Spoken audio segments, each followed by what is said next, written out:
As managers and practitioners of our urban forest, today we all know about the importance that trees provide as far as ecosystem services and benefits to our urban landscapes. But do all tree species provide the same levels of benefits as other tree species? That's a topic that our next speaker is going to be exploring a little bit with us. Asia Dowtin is an assistant professor of urban forestry in the Michigan State University Department of Forestry. Her work explores the relationships that exist between urban forest structure, spatial context, and water and nutrient cycling in metropolitan areas. Please welcome Asia Dowtin.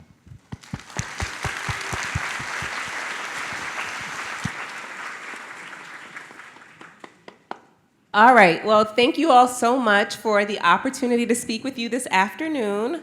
I promise you that over the next however many minutes that we're sharing this space together, I will not just speak directly to you. There will be multiple opportunities to speak back, so I'll be asking questions. I hope that you feel comfortable shouting out answers. I work full-time in the classroom, but nobody's gonna get graded on their answers today. So no right or wrong, just like whatever comes to your heart. All right, and we'll get started. So, like Colton mentioned today, I'm gonna talk with you about a phrase that sounds familiar, but just a little spin on things. So right tree, right trait, insights on selecting trees to optimize ecosystem service provision in our cities. So reality of it is we all know that trees do a world of good. But one of the questions that really keeps me going on a day-to-day work basis is really trying to figure out, like, does every tree do the same thing? And does whatever it is they do for us change based on, where they're planted, how old they are, how healthy they are?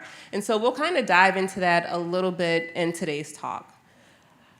So to provide an overview, we're gonna look in two key areas. Number one will be looking at the relationship between trees, their physical traits, and stormwater mitigation capacity. Then we'll also talk a little bit about trees that are planted at brownfield sites to get an idea of how well do they perform the function of remediating soils at that site based on their physiological traits. And then we're gonna talk about nothing tree related at all, but like what was mentioned earlier by the Fairfax County team, all this work we do is great, but we need to bring partners to the table to do it well so that not only do we maximize the benefits that we get from our urban forests, but we can't really do that if the trees don't get into the ground and they're not maintained well, and oftentimes we have to rely on community partners to do that. And so we'll close out by talking through some of the basic steps to building and maintaining relationships with community partners that can help us optimize our ecosystem service provision by our urban trees. So with that, you all may have either seen this infographic before or been communicated many of the concepts that are here, and that is that our urban trees, again, provide an array of benefits for us. They range from benefits related to stormwater mitigation, air quality improvement, urban heat island mitigation, to those benefits that are directly tied to our human health and well-being. Things such as helping to reduce cardiovascular health issues, as well as pulmonary health issues, and rates of obesity in our communities where trees are present. There have been a decent number of studies in the US and abroad that have kind of taken it to the next level, so not just identifying what those services are that trees provide, but actually assigning an economic value to them. And so these are numbers that have been pulled from different studies done over the past decade or so.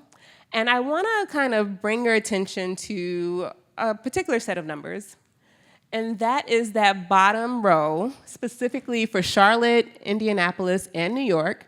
And you can see that in each of these cities, of the services that have been accounted for and an economic value has been assigned to, stormwater mitigation is the most highly valued ecosystem service. And I think it's interesting that for these cities, at the time in which these studies were done, that value provided by those trees was north of or close to, well, for Indianapolis and Charlotte, $2 million. And then in New York, more than $33 million of services provided by trees when it comes to stormwater mitigation. And we know that that service is often tied to avoided runoff and the money that's saved by not having to treat such large stormwater volumes. So that being said, you can look at things on a macro level and assign a full estimate of the full value that trees across the city provide. with respect to stormwater mitigation, and then you can also take a look at the return on the investment for each individual tree that's planted. And so for a smaller city like Indianapolis or a larger city like New York, both ways we're netting positive in terms of getting a maximum or a net benefit from our trees being planted there. In Indianapolis, that's to the tune of north of $16 per tree. So for every tree that's planted, we're getting $16 in stormwater benefits, or for every dollar that's invested in that one tree planted. And then in New York, that's to the tune of $61 a tree. So again, high level, that's awesome. That's exactly what we want. We're getting good out for the money that we're putting in. But again, like I told you, the question that kind of keeps me up at night, that's a lie, I go to sleep pretty easily, but the question that keeps me going at work is, for those trees, is it the same for that red maple as that honey locust, or is that different? And both Leslie and Nancy alluded to this earlier. Yay again for the value of the trees, but in New York, in Indianapolis, and in so many cities across the US and across the world, we are putting a heavy reliance on this high return on investment on trees that really comprise a relatively small subset of trees, a relatively small set of species or cultivars. And so as we move towards wanting to diversify our urban forest, we're kind of in a position where we can collect data that helps us to understand which trees do this job better, how well do they do that, and then how do we base our tree selection decisions on that. And so that's what we're gonna be talking about over the next couple minutes. So, as we think about diversifying our urban forests, specifically if we want to achieve certain ecosystem service goals, there are some questions that I think are worth considering in the process. Number one being, how do different tree species contribute to stormwater mitigation? And what specifically, from a physical characteristics perspective, what contributes to this variability? And if we know that there are differences and we can pinpoint what those differences are, should we then kind of shift our tree selection process so that we can advocate for the inclusion of a particular set of species that will help us optimize our stormwater mitigation capacity if that's a goal that we know we're gunning for in our communities? So, one of the ways that we kind of start asking or answering those questions is by looking at the different ways that trees themselves deal with stormwater. And above ground, one of the first services or maybe sub-services that trees provide, this may be familiar for some, but it's interception. So what we look at in the forest hydrology world as interception by the urban canopy. And we can break that down with a picture. So I do think about this a lot, and that is the three potential above ground fates of any raindrop that will fall on an urban tree or even a tree in a natural area. So, number one is interception by the canopy, which is essentially that capture of precipitation on foliar and woody surfaces. And once it's captured on your leaves or your branches, it can either be evaporated back into the atmosphere, or it can subsequently be relocated to lower points in the canopy.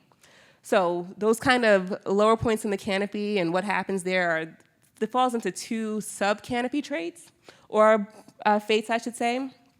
The first of which is through fall, and that's that precipitation that will fall through the gaps in the canopy down to the ground. Or stem flow, which is that precipitation that will make its way down a branch to the main stem and then travel down the main stem to the base of your tree, where it can either be infiltrated into the soil if your tree is planted in good soils, or if it's in more compacted soils or very close to impervious cover, now we have the risk of whatever's transported to the base potentially contributing to runoff. And so being able to understand how much is being intercepted, what's being converted to through fall, or what's being converted to stem flow puts us in a very well-educated position to understand which trees are going to be really effective at intercepting, those that are going to be really effective at promoting through fall or stem flow, and then from there making a decision on what we might want to plant based on what we know those surface conditions would be for those trees. So that being said, that's a lot of the work that I've been doing in my research group and even before my time at MSU is really trying to get to a point where we can get solid data that allows us to look at different tree species and understand how much are they intercepting, how much are they converting to stem flow, and how much are they converting to through fall. And so what you see here are some of the fabulously high-tech tools that we use, right? Because we have so much money. But really, you can take a high-grade milk carton-like structure here and create a through-fall collector, which is what we've done. And so we set these up under individual trees and across urban woodlots to collect through-fall samples, and we can get a direct measurement for that. For stem flow here, you can see a little close-up. We create these stem flow collars that essentially will allow for whatever water is running down the trunk of the tree to be captured by the collar, and then we wrap it in a way that allows for that water to be drained to our stem flow bins, and from there we can do some calculations and ultimately arrive at a place where we can create these mathematical equations that allow us to back calculate for interception. So if we have a direct measurement for through-fall and a direct measurement for stem flow, we know that those represent what we call net precipitation, and then we can factor that in with what we know from what fell out in the open, like what you would measure at a weather station, and that's our total precipitation. And if we have our total precip, our net precip, we can back calculate interception, which is what we do. And ultimately, we'll break things down into a percentage and say for any storm event, maybe 25% of precipitation was converted to throughfall or intercepted, 55% was throughfall, and whatever remaining percent was stem flow. But essentially, this is how we do the work of getting the data to understand how individual trees or maybe even individual woodlots across our city are contributing to this larger goal of stormwater mitigation. And so my question for you all as I take a quick break from chatting is, what are your thoughts? Like, what do you think might be some physical traits in our trees that would impact how much precipitation is intercepted? You can feel free to shout out an answer if you want to, and there's no pressure. Oh, answers. Okay, so can y'all share just a little bit more, because there was a lot coming, so let's go here, and then, so you first, go ahead. The size of the leaflets, you said? Okay, yes, that's actually right on point. Other thoughts over here?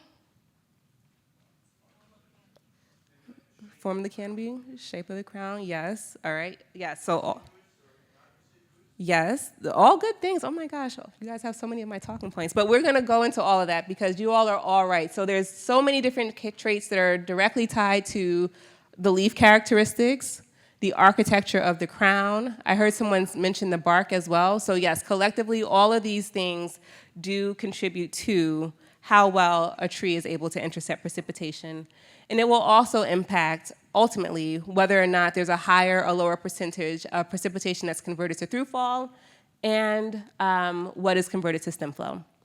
So all these things considered, what we've worked on among a team of colleagues and I is really doing a deep dive into the literature and combining that with field-based studies that have allowed us to investigate whether or not these differences in tree traits cause large or noticeable enough differences in interception, throughfall, and stem flow for us to quantify and then make decisions off of after the fact.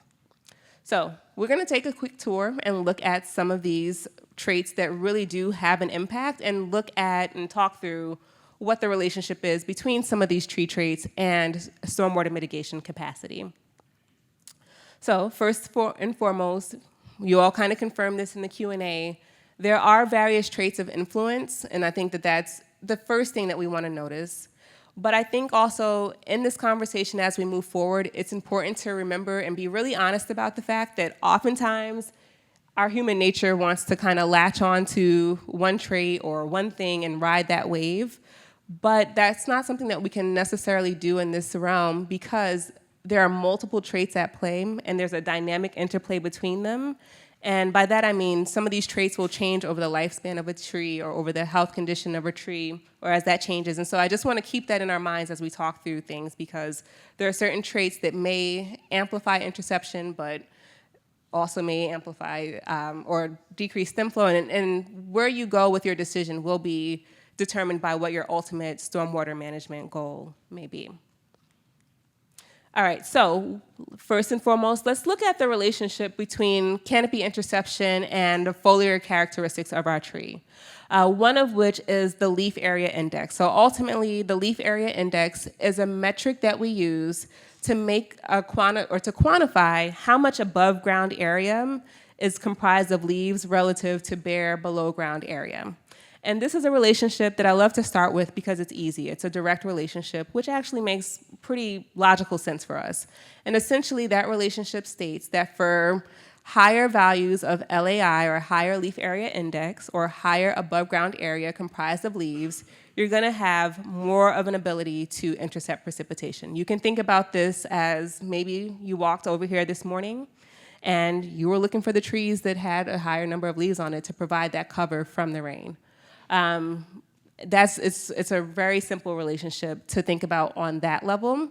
And then when you think about this on a more, I guess, granular level, you can begin to think about, like our colleague mentioned a couple minutes ago, those trees that will keep their leaves year-round versus those that lose their leaves. So if you have an evergreen tree, whether it's a conifer or a broadleaf evergreen tree, over the course of a year, that tree will provide and have a higher interception capacity than a tree that will lose its leaves in the fall. And so just one thing, again, to think about, if you're thinking strategically about, I want to plant trees in an area that has a higher flooding capacity or potential, maybe to maximize this service provision, we think about trees that do have higher LAI, whether it's over the course of a calendar year, or that we know will likely have a fuller canopy, or we manage the tree in a way that as long as it doesn't compromise the safety of that tree, we can maintain a relatively high LAI and thereby a high interception capacity. So that being said, when we've gone through the literature and really looked at how does interception capacity vary between our broadleaf evergreen trees, our broadleaf deciduous trees, and then our broadleaf conifers, by and large, on average, like we just said, it kind of makes conceptual sense. For your deciduous trees, on average, you're getting about 27% interception. So for all the rain that falls on it, 27% is intercepted. And you can make the connection between how that would reduce your stormwater volumes. For your broadleaf evergreen trees, that increases to 35% over the course of a year. And then for our conifer trees, our evergreen conifers, we've got about 61% of all precipitation that is intercepted over the course of a year. So again, simple data, but it's data like this that helps us to make more informed decisions around what trees we plant if we have specific goals in mind. All right, so looking at other physical traits of our trees that will impact our interception capacity. When it comes to rainfall capture by our urban trees, if we have a higher crown projection area, so like someone had done the kind of sign language just a couple minutes back, the more spread you have in your canopy, the more area that you have for precipitation to potentially be captured by. Additionally, with a higher density of our canopy, again, that's more essentially storage surface area and a higher interception capacity there. And then looking not just at the size of our leaves, but the morphology of them and their physical roughness, if you will. The more roughness you have with your leaf, the more rigidity that you have and more capacity or ability for precipitation to be kind of captured on that leaf surfaces rather than rolling off of it.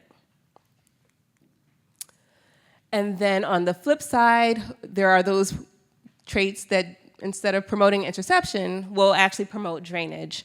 And so some of these are kind of the counters or the opposites of what we just talked about. So if you're looking at trees that promote drainage, you're gonna see those that have like more downward sloping branches that allow for that precipitation to just sort of flow off relatively easily off your canopy and onto whatever surfaces lie beneath.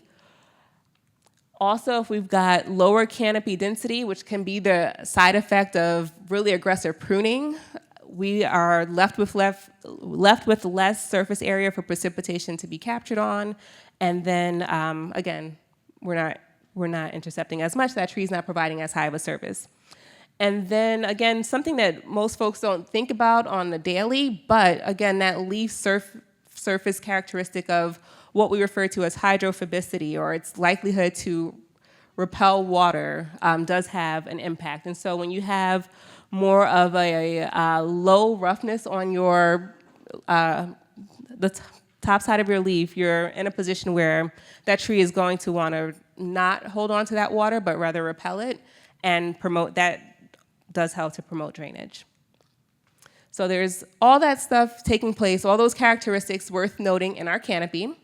But the trunk, the bark, the roughness of the bark also plays a significant role on trees and their ability to either help capture precipitation and reduce stormwater, or maybe actually have an impact on promoting drainage to the ground.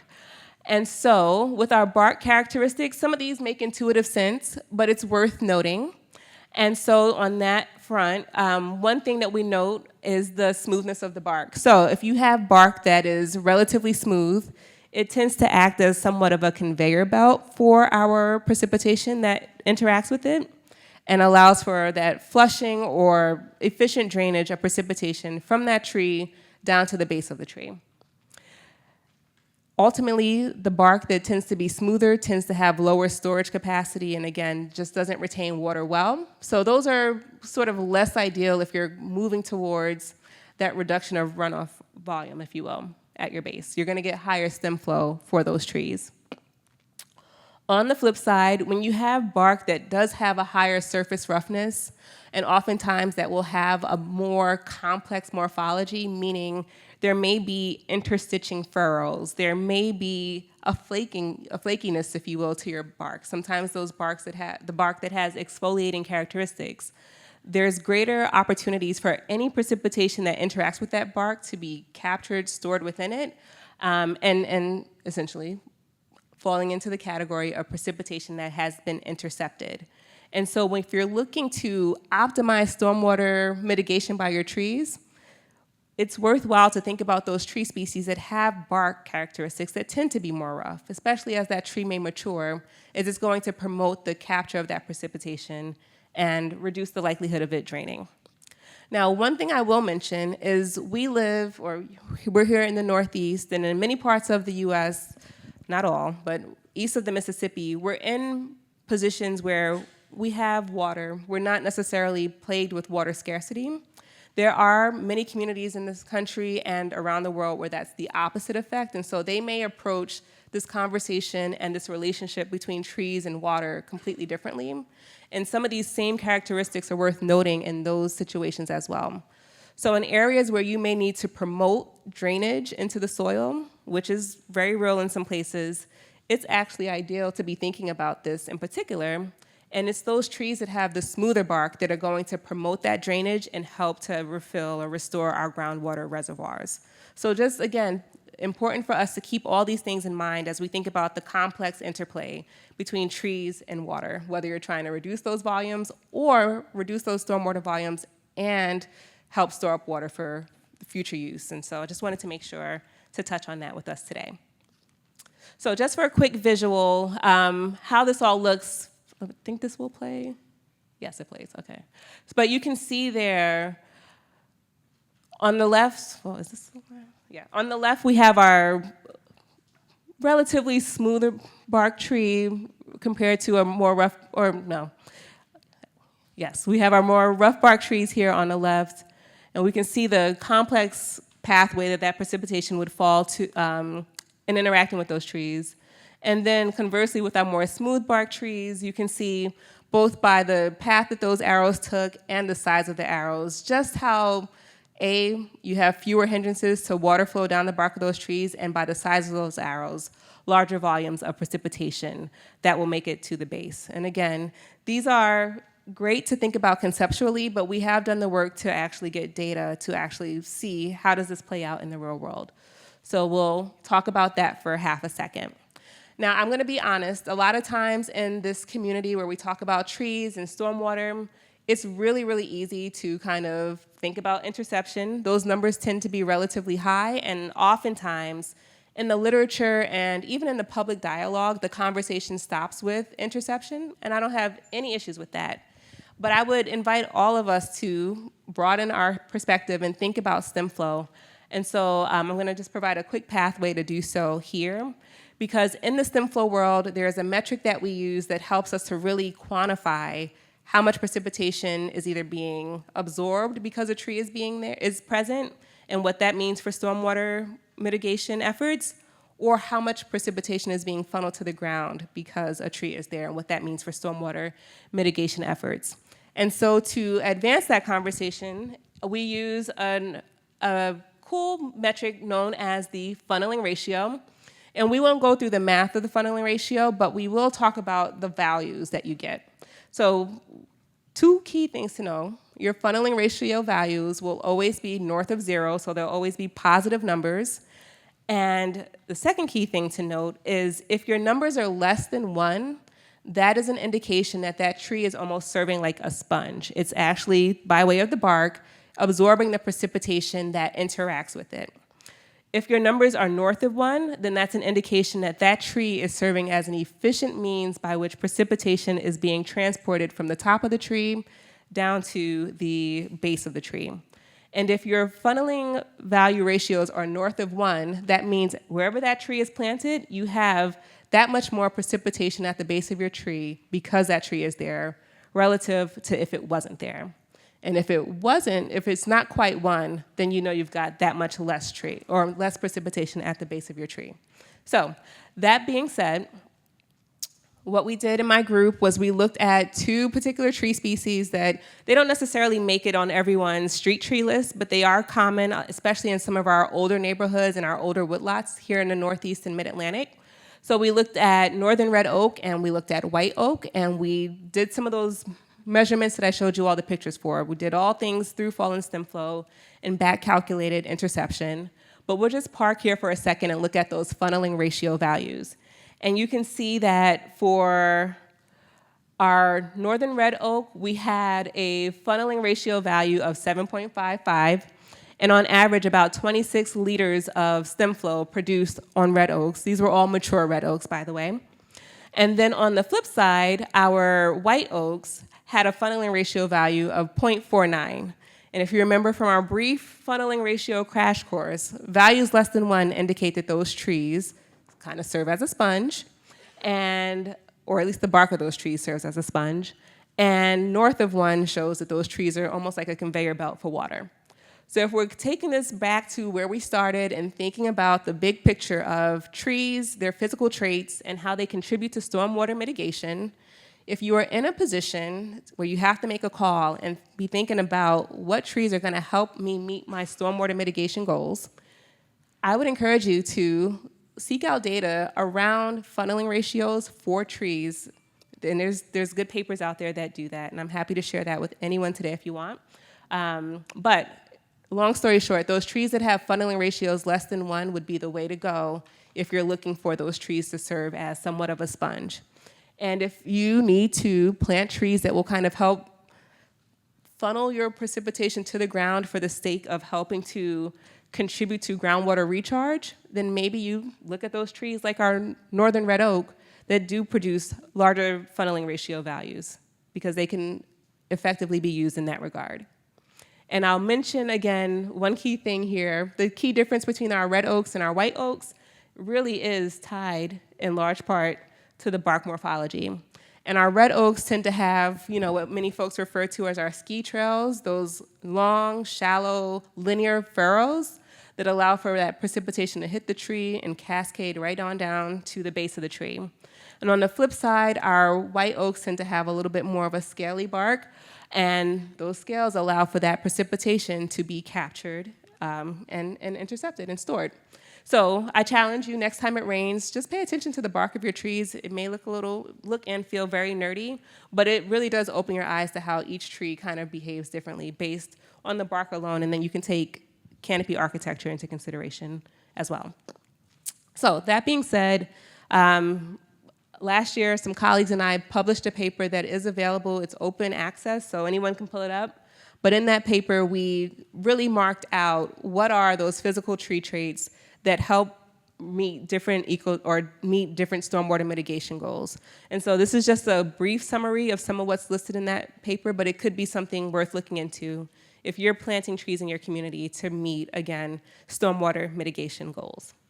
And with this particular paper, one of the things that we talked about throughout writing it was, okay, we based a lot of this on either research that we've done collectively or research that the broader community has done, and we went through the literature, summarized things.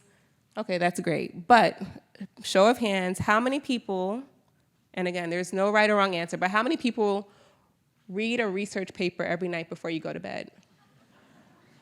Okay, so Rich, we'll let you slide. How many people read 10 to 20 research papers a year? Okay, that's good. How many people feel like you're more in that 5 to 10 range? And no shame in saying less than 5? That's real, right? Most people either don't have time, or oftentimes a lot of these papers are not open access. It costs a lot of money to publish open access, which means a lot of folks may just publish the traditional route, which means it's no cost to publish for them. But if you want to read it and you're not affiliated with an organization that has access, now you have to pay $40 for that information. And so as we were thinking through this work, and as I've been thinking through other projects in my research group, we have been thinking about how do we really bridge this divide and broaden our horizons. And part of that has been expanding the conversation beyond stormwater mitigation, because yes, it is oftentimes the most highly economically valued asset or benefit that trees provide, but it's not the only one. And so we need to be having open conversations about other benefits. And so we're gonna switch gears and talk about another benefit. And I bring up that whole open access part because as we explore this other benefit, I can be honest and share that what led to us working on this new lane for us has been the fact that there is demand from the community. The community has wanted greater access to the data, and we are learning that best way to kind of create that access is to work in partnership with the community to generate the data, analyze it, and then tell the story properly. And so on that note, we're gonna switch gears and look at a newer project that's ongoing in my research group, and one of my collaborators is here today who's also with that project, and that's Nancy Santi. And this is a project that we're doing in Detroit.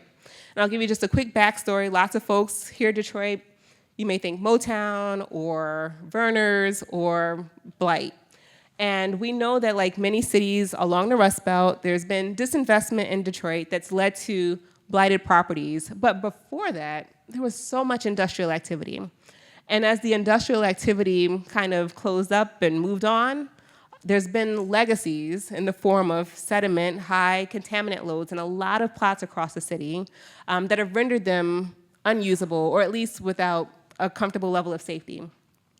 And so to help remediate soils at these sites, there have been a lot of community groups that have put in the work to think through ways to actually clean them up and use them or make them available for future use.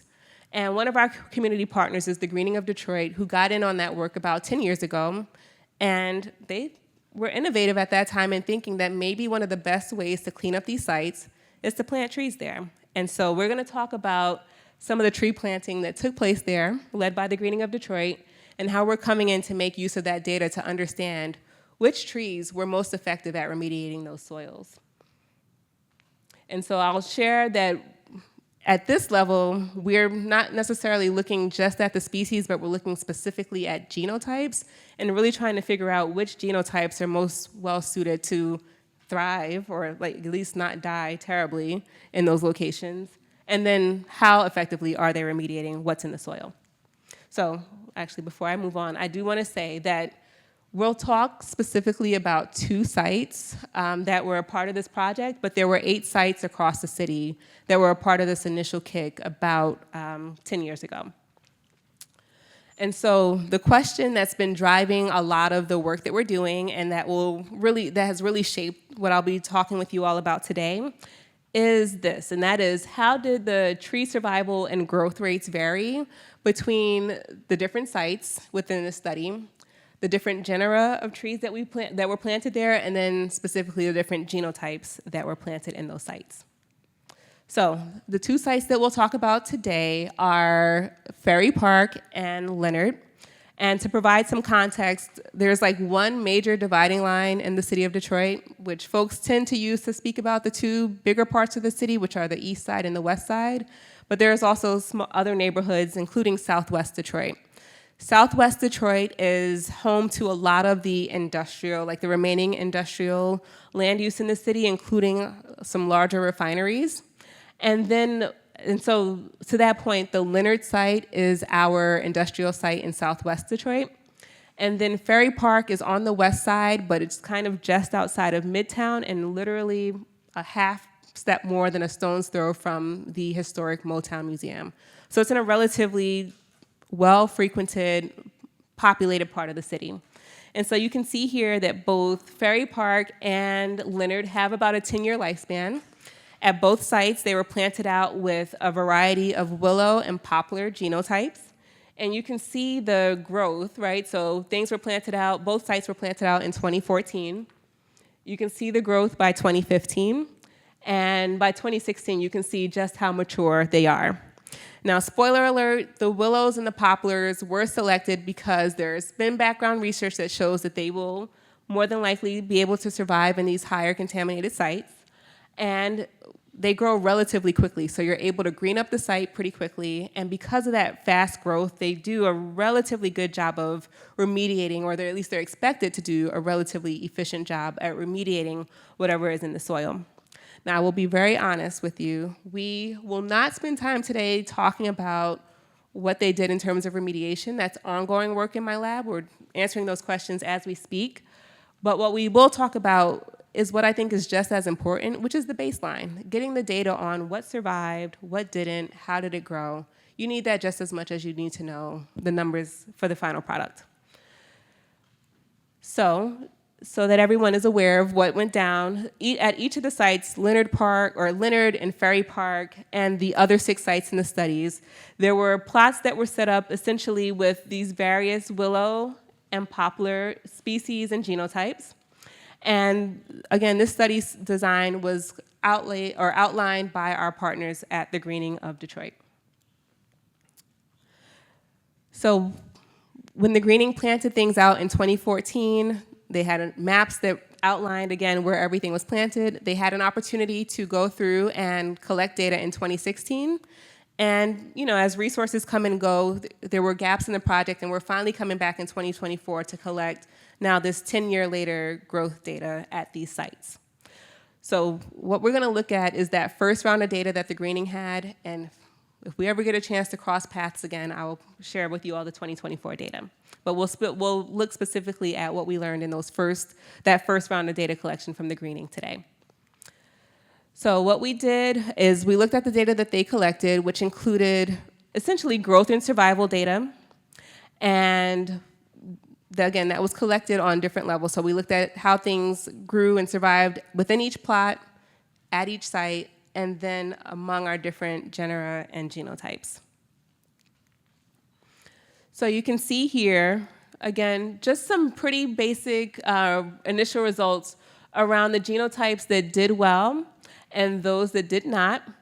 I will highlight that our willow genotype survival was greater than that of our poplars. And then I will highlight here that we had some genotypes that followed similar patterns across our sites. So Leonard, our NM6 and SX64 tended to be better survivors, better growers, both at the Ferry Park and the Leonard sites. So from here, we're essentially pointing out that we have some genotypes that did fairly well and better than others, and that was true across both our sites, with our willows surviving more than our poplars. And then you can also see here now, just looking at the growth data, that I'll essentially point out here that in terms of our genotypes, we had our Ferry Park willows tended to be smaller than our Leonard willows. And then we had some variations in our height data as well. So I won't go into the weeds with the details here, but what I want to point out from our box plots is that, again, all the trees that were planted at the Leonard site and the Ferry Park site are doing good. They are, at a minimum, providing green space to areas that were vacant lots. Now, in terms of their intended purpose, we're in the process of determining how well they remediated the soils, but what we need to point out from these graphics here is that there are differences. Again, going back to the key point, our different species, our different genera, our different genotypes perform differently. And so at the crux of the argument here is that it is important for us to continue to get data as well as we can to understand how does performance change. Even if we just look at the most basic level, what survived again, what grew. Having that information puts us in a position to make more informed decisions around what do we plant when we want to replicate this, in another part of the city or another part of the country. And so, again, what I just showed was the first round of data that we had by way of the Greenings initial data collection. And in our lab now, we just wrapped up our 24 field season for the growth data, and we'll be continuing to look at that and building on that data set. And we just finished collecting our tissue samples, so we'll be in a position in a few months to really determine which genotypes were really effective at taking up whatever those contaminants were in the soil.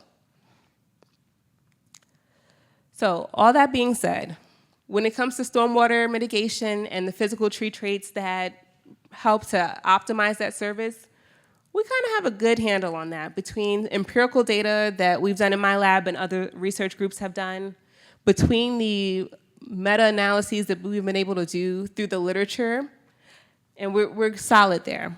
Within the research community, we're good. Within the practice community, the information is getting out there. When it comes to the phytoremediation work, I think there's still a relatively sizable gap to get there, but the ball is rolling in terms of getting that data. And as we finalize our results and other labs and groups doing that work do that and get the results out, great. There'll be more papers that publicize that research, and maybe 5 to 10 people in the room will read the paper.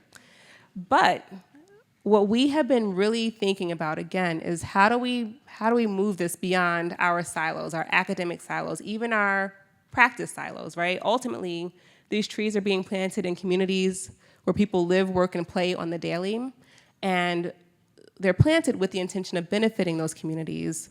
How do we bridge the gap so that folks know what we're doing just on a nuts and bolts level, but then how do they understand it, and how do we incorporate that into their communication, their list of priorities and things that they care about? And so we'll wrap up by just talking about that briefly. And I show this picture here because, again, all of us in this room are here because at a minimum we share an interest, whether it's professional or personal, in trees. But when we go back home to our communities, we are likely to interact with folks who don't share that interest. Oftentimes, we're interacting with folks who have a completely different reaction when they hear about trees, and it's oftentimes because this is what they think about. They think about that tree that they may not have the language of hazard trees, but it was a hazard tree, or a storm came through, or something happened, and that tree failed, and it had a negative impact on their well-being, maybe their property, maybe caused injury or worse. And so how do you have the conversation about trees and stormwater mitigation with someone who this is all that they think about when they see or think about or hear about trees? And all the more when they may live in a community that is marginalized or disenfranchised, and the care that should be given to those trees is relatively delayed because the resources aren't there to provide them in a timely manner. And so what we've been learning through our work in Detroit and some of our other projects is that we cannot show up on the doorstep talking about, we have this great idea about stormwater mitigation or phytoremediation, because first and foremost, folks may be like, what is phytoremediation? Why should I care? That tree just came down and nobody came to do anything about it for a week or whatever. So what we've done in Detroit is we've taken a very different approach. We had access to funds that supported our work, but rather than come into the city and do what we wanted to do, we came into the city and we just started building relationships, partnerships, community with the partners on the ground who actually do the work. And from a research perspective, it may have not allowed the project to move at a pace that always aligns with the pace of funding, but we believe that it's put us in a position to do the work in a way that's of maximum impact, not just to the environment, but more so to the community who lives in that environment on a daily basis. And so what we learned is that as we've been building this project, we've been doing it in concert with the communication of what the community has interest in or what they have need of. And so we moved into diving deep into the phytoremediation work because our partner needed help analyzing the data after having it for a while. And we've been able to respond to that. Another community partner that we work with has been working with people who own homes in their community to try to convince them to plant trees, but didn't necessarily have the plant material to do so. And the way that they've been making the inroads into those conversations with their community members has been everyday conversations. You like to throw cookouts, that's great.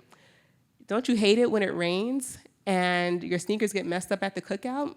If you let us plant trees in your backyard, we can reduce the risk of your sneakers getting messed up in the cookout. And then in partnering with us, we have access to the plant material that we can provide them. It removes a financial burden, it gets a tree onto another residential lot, and it helps put a tree in place that can help contribute to this larger neighborhood-wide or city-wide goal of stormwater mitigation.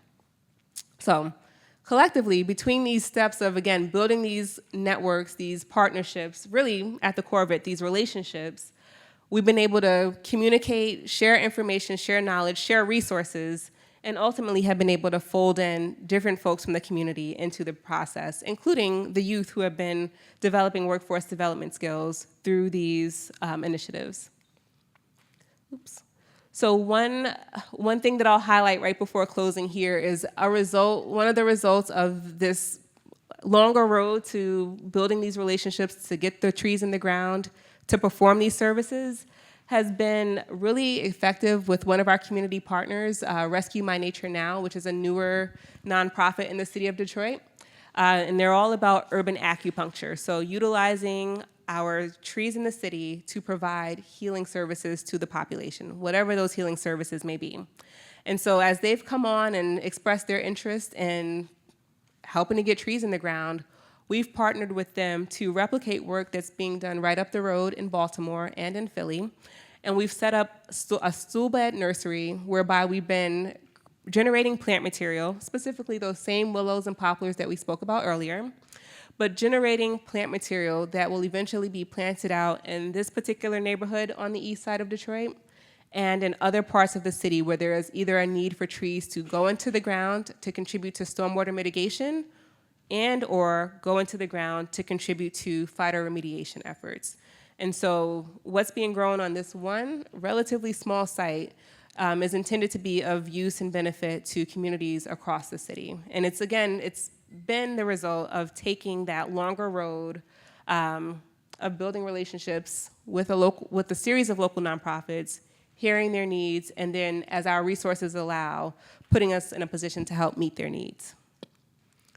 So with that, I know that lots of folks in the room are likely familiar with the processes that it takes or the steps that it takes to move from great idea that's research-based and that we say is gonna help the community to actually working with the community to figure out what's the research that you need and how can we work together to meet your need, get some data that will help us all be in a better position to make decisions, informed decisions about which trees go in the ground, to help meet the ecosystem services or the ecosystem service needs that we kind of collectively outline as being priorities in our area. And so to that effect, from the Detroit work that we've been doing and a few other projects that I've got an opportunity to be a part of in the city, I just wanted to highlight these 6 key steps that have been really foundational to launching and sustaining some successful partnerships. And that is, first and foremost, working to establish genuine relationships with our community partners, relationships that aren't necessarily solely transactional or extractive, but are genuinely based in wanting to know the organization, its heartbeat, its needs, and letting them know ours as well as members of the research and practice communities. In that getting to know each other or beyond that phase, it opens the door for real, genuine communication around what does the community need, what are their concerns, especially those that may be related to bigger social issues or those that may be more directly tied to environmental issues. And as they share those needs in trust, what is their own internal capacity to meet those needs, or where could they see us helping to build their capacity to meet those needs and address those issues, specifically from an urban forestry perspective? As those conversations evolve, it puts us in a position to be honest and feel safe in talking about where there is synergy between community needs and the resources that our research team or practice team brings to the table, and then how we might be able to move forward working together to overlap, meet those needs, and generate data that will allow us to, again, build on the process, get information that puts us in a better position to make even more informed decisions for the next iteration of urban forestry projects in the city or whatever larger scale they could be applied. Beyond that, we get down to the nuts and bolts, the practicality of it all. We know what we want to work on together. We know how it's going to help meet a need. Let's figure out where we can get these trees in the ground, and that's where we are now. After that, we've been working together to collect data, analyze it, and tell the story in a way that, again, allows us to highlight the need, highlight how it was met, and then use that same story to implement change or motivate change in other parts of the city. On a practical level, what this has looked like for this and other projects that aren't highlighted here today is allowing our community partners to be at the table as we co-create presentations and white papers. And that's been really effective at making folks really feel like they're part of the process and not being utilized so that we can get a paper. And last but not least, again, we utilize our findings to really help implement stewardship at a community level. And so I will wrap there by just kind of saying, we talked about stormwater, we talked about fire remediation, we've spoken about community engagement. They're kind of all disparate, but I think that they're also kind of all related, right? Because again, if we go back to where we started, trees are good, they're great actually. They provide an array of benefits, but they provide this array of benefits kind of simultaneously and in the context of this larger social, environmental conglomerate that each of our individual municipalities, counties, states are within. And so to that point, as we continue to do our tree research, as we continue to make decisions about what tree will go where, let's do so in a way that's informed by the data. As there are opportunities to collect that data, let's support it, let's get community members involved, and then let's utilize it to continue to advance our mission, not just to keep doing the good things for the trees, but also to do the good things for the communities where these trees are being planted. And so with that, I will thank you for your time, and I'll thank all of my collaborators who have been a part of this work.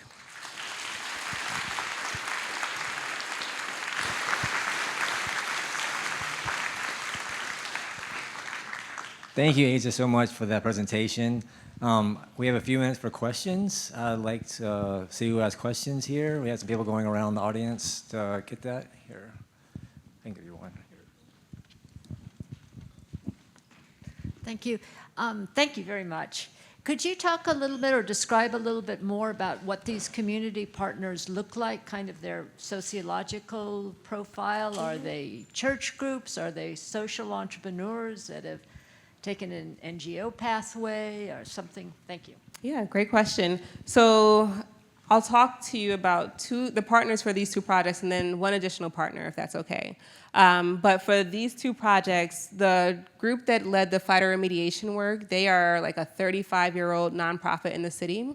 And they essentially came into the city at a time where resources were low and prioritization of urban forestry was low.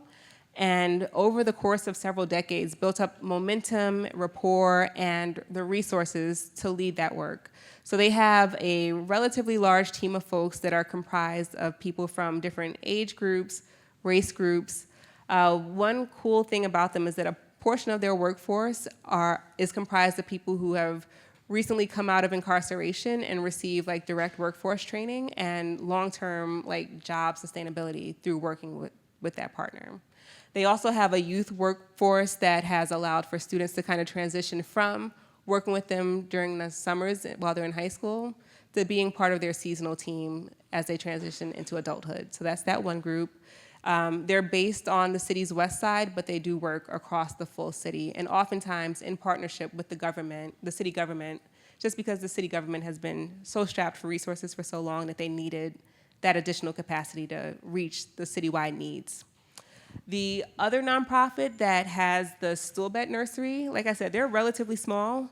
The backstory there is a husband and wife group came to visit family one day on the east side of the city and was just kind of blown away by the blight. And so they were in a position where they said, I think we have enough money to buy up a few of these lots, and so that's what we're gonna do. And they bought up a few of those lots, and then they did the work to have whatever homes or remaining structures of homes were there removed, and little by little on their own effort just started planting. Sometimes it was tomatoes, sometimes it was black willows. Then they moved in and had murals put up, and those murals kind of just changed the landscape of the neighborhood, and it was like, all right, people started seeing a visual change, which led to a social investment in the neighborhood, if you will. Socioeconomically speaking, lower middle class might be a stretch. It's not a high income community. It's predominantly Black. And it's being encroached upon by Amazon. So there's this divide between the community that was and the industrialization is trying to come back in, or at least commercial development. But the community is fighting back, and it's because of what they started. And now we have members of the community groups who are gonna be out planting elms with us in a couple weeks because they want to continue the momentum of what was started. But the other group that I was gonna mention, they're not highlighted here. They haven't done anything in the ground per se, with the exception of some localized plantings. But there's a charter school in the city that we've been working with, and they dived right into the opportunity to incorporate urban forestry into their curriculum. And so it's a performing arts high school with an urban forestry elective with 40 students who take it every year. And we, again, we're not doing anything major on that end, but on the soft side of things, we're building up urban forestry advocates. And that was just a teacher who was willing to take the wild ride, and a visionary STEM education director at the school who wanted to provide a unique opportunity for students to learn about science that wasn't just chemistry or biology. All right, we have a question over here. Thank you. That was really thoughtful and fascinating, and I particularly like the second half of that, just in terms of structurally, and in terms of its long-term impact. I do have a question, though, about the stormwater piece. Mm-hmm. You identified 3 different kinds of trees and the percentages of effectiveness, and you had the coniferous evergreen as the most effective. That was 65 or 61%. Mm-hmm. And I don't understand that compared with broadleaf evergreen, if you could clarify that. Yeah, you know what? So there was like one part of that slide where I had like the leaf cartoon type situation. And I didn't highlight it in my actual talking points, but it's on that slide. So one area where you can like legitimately dive deep into this cool forest hydrology conversation is looking at that leaf morphology and the shape of those leaves or needles. And with our coniferous evergreens, they have these needle-like leaves that have this complex geometry where, again, naked eye, you can't see it, but under a microscope, you can see how the needle kind of like, the shape is just so geometrically complex. And with that higher geometric complexity, again, it just kind of slowly but surely increases the surface area that precipitation can be captured on. So if you look at that, plus the number and density of those needles, plus the longevity of their foliation, collectively that helps to increase their annual interception capacity. And that's what drives that number. Mm-hmm. Oh, yeah, right, yeah, you see. So, yeah, after the talk, you should come and look. So that's essential. Thank you. We've got another question over here. Hello. Oh, wow. Yeah, thank you so much. I really appreciate your research, and the community applications especially are awesome. I do have a question, again, about the through-fall and the stem flow. So especially thinking about how, the water's coming into contact with the tree and all this, the stuff with the tree with the through-fall and the stem flow, like what are the implications maybe for mineral composition or like the soil chemistry for this across trees? Yes, okay, so it's a good question. And you can look at it from 2 different ways, right? So from the ground up, you can look at like what is the soil composition and what does that mean for which trees are gonna do well in a particular location. I will be honest, I haven't necessarily done that type of work, but what I have looked at is like if you have, so there's this metric called, oh gosh, I don't know why I'm blanking on it because I talk about it often. The enrichment ratio. And so what the enrichment ratio essentially allows us to look at is like, because precipitation interacted with a leaf or with the bark, how much more chemically enriched is that precipitation by the time it makes it to the ground?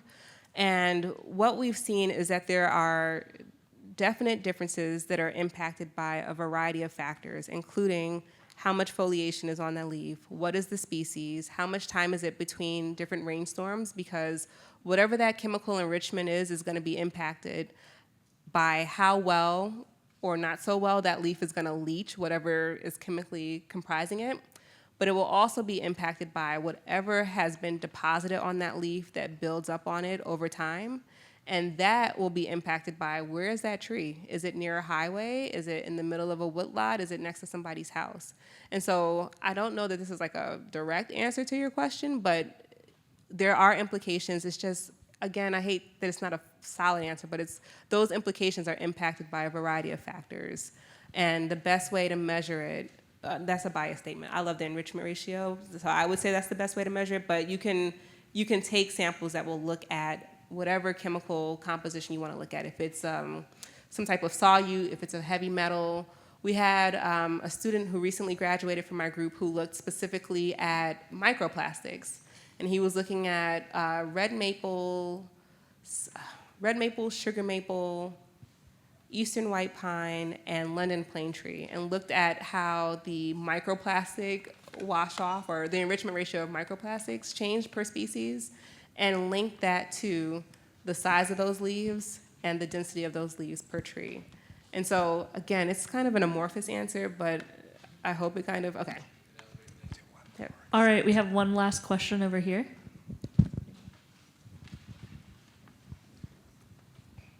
I just wanted to say first that I really appreciate the aspect of community outreach. I think science needs to be more accessible to more people across all sorts of disciplines, and especially places where the government might not do that as well, where the government relationship isn't as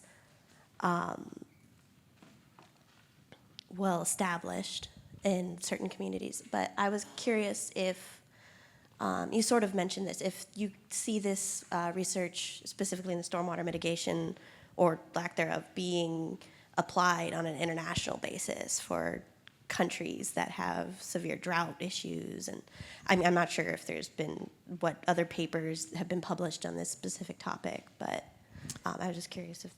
Yeah, so honestly, the thing that kind of motivated me thinking about this beyond like the traditional stormwater mitigation, like, oh, can we reduce runoff perspective, was a paper that I had read out of the Middle East. It was either like published from a group in Jordan or in Israel.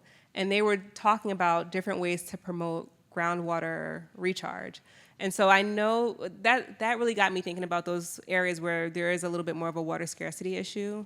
And so I can't speak to what the adoption would look like by those communities, but I can say that it's on the radar. How do we more naturally generate this groundwater recharge? So this is all speculative, but I think that there's opportunities to bridge the gap by having conversations in communities such as that. And one thing that we're branching into in our research group this fall and next spring is taking these findings to communities in Kenya and Cameroon to see if there's any buy-in. So we'll see. We'll check back in a year, and I'll have a better answer, I promise. Thank you all. Right. Thank you very much, Asia.